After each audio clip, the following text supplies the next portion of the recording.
Now, if you're anything like me, this Genesis 3 story sounds a little bit weird. There are naked people, God seems really mean, and there's a talking snake. What's going on with that? So what do we make of all of this? There's several schools of thought out there on a large spectrum. On one end of the spectrum, some people think it's literal. It happened in real space in real time.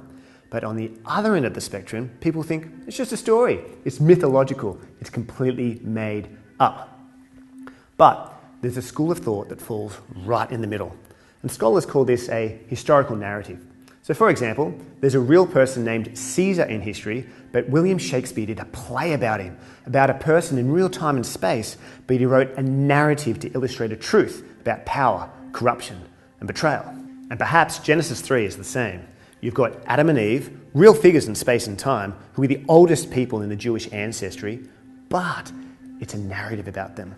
And not to say, how did the first human beings come about? But rather, it's a story to illustrate a truth that answers this question. What's wrong with the human race? In this video, I'll share with you 5 truths that answer the question of what's wrong with the human race. And by avoiding these things, our lives may become a little bit better and a little less broken. First, as humans, we think God is too restrictive. See, if you have a look at the serpent, as he arrives on the scene questioning God, he says, did God really say you can't eat from any tree in the garden? It sounds restrictive, doesn't it? And even though the woman corrects him, she doesn't do it properly. She says, we may eat from any tree in the garden, but not the one in the middle. But then she adds, and we must not touch it, even though God never added that command. And we too think God is restrictive in areas of our lives, such as alcohol, sex, money, marriage. And if we think he's too restrictive, then of course we won't listen to him, even though he generously created all of these things. Secondly, we want to be the God of our own lives. See, in the story, Eve takes the fruit because she wants to be just like God. She wants to call the shots. And to be honest, who doesn't? I want to call the shots. I don't like being told what to do by others, whether it be friends, parents, bosses, teachers. I want to be in charge.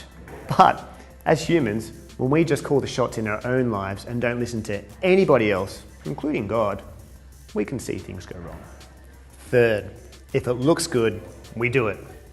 The story says the fruit was pleasing to the eye. But as we know, just because something looks good doesn't mean it is good. How many times have we bought something that looks good and later gone, dull? Or we've said something we thought was good and funny and later gone, whoops. Or we've done something we thought looked good and later gone, eesh. See, as humans, we see things that look good without fully considering the consequences. And that's how we can make mistakes.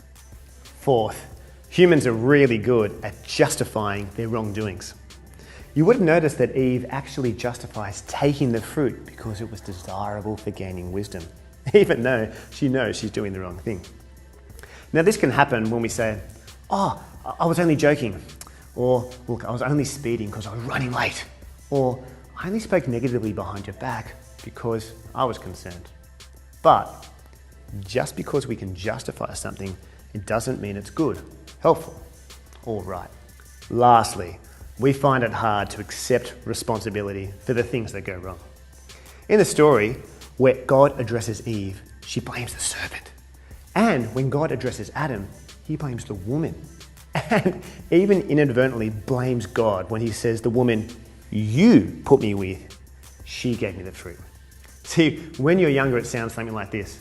He started it first. And as we get older, we hear, it's not my fault, it's my teacher's fault, or it's my parents' fault, it's my spouse's fault, it's God's fault. So we find it hard to cop it in the chin, don't we? And when we can't take responsibility for our own actions, it usually causes pain, division, and tension in relationships. So hopefully you can see how this story makes sense of some very deep and profound truths about what's wrong with the human race. But it also presents some interesting truths about God.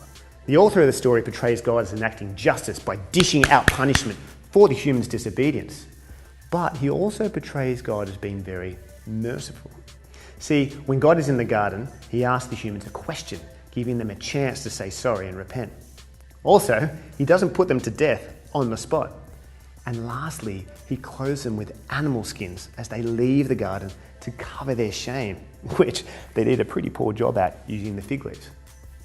But notice that this clothing process came at a cost to the animals who had to give up their lives. And this is a huge point. You see, all the mistakes and all the poor decisions we make, whether in thought, word, or deed, they're never free. They always have a consequence. They always have a cost. And it has to be paid. Sin is serious. In this story, the poor animals paid the cost of the human's poor decision, and it's completely unfair. And that is where the point lies. Mercy is always unfair. There you have it. Genesis 3 isn't just a kid's story. Hopefully, you can see it's a carefully crafted piece of literature. It tells us truths about the human race, what's wrong with us, and why we have a broken relationship with God, whose character is both just and merciful. Hi, thanks for watching. If you enjoyed this video, stay tuned for more on the Scruffy Chaplain YouTube channel and at scruffychaplain.com. There you'll find us adding 3 types of videos over time. The first type accurately tells Bible stories the way they were designed to be heard. The second explains the story, and the third hits topics to do with life, God, and theology. So, we look forward to journeying with you at Scruffy Chaplain. Let's make sense of the complex.